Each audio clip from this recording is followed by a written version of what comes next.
আমি আমার নিজের একটা উদাহরণ বলি, নিজেকে জাহির করার জন্য বলছি না, জাস্ট উৎসাহ দেওয়ার জন্য। আমি বাংলাদেশে যেহেতু তাফসির প্রোগ্রামের জন্য জেলা টু জেলা সারা বাংলাদেশে আমার মুভমেন্ট করতে হয়, দেখা যায় যে গাড়িতেই থাকতে হয় দিন রাত। তো আমি একটা অভ্যাস করে নিয়েছিলাম, আমি যেটা করতাম, আমি কচকচে 100 টাকার আর 500 টাকার কিছু নোট আমার এই পকেটে রাখতাম। যদি কখনো গাড়ির সামনে কোনো ফরিয়াদি বা ভিক্ষুক যদি চায় ওদেরকে দেওয়ার জন্য, তো এটা একটা অভ্যেস করে নিয়েছিলাম, 100 টাকার কচকচে নোট আর 500 টাকার কচকচে নোট।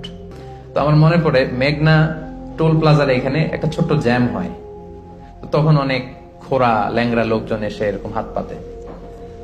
তো আমি ওই গ্লাসটাকে এতটুকু নামালাম যতটুকু নামালে আমার টাকাটা শুধু বের করা যায় আর কি, ওইভাবেই দেই যাতে আমাকে দেখা না যায়। তো সামান্য একটু গ্লাসটা নামিয়ে 500 টাকার কচকচে একটা নোট আমি জাস্ট বের করে দিলাম। তো সে পেয়ে তো অবাক, হয়তো ওখানে ওই ছিঁড়া ভরা 10 টাকা 5 টাকার নোট গুলাই ওরা পেয়ে অভ্যস্ত। 500 টাকার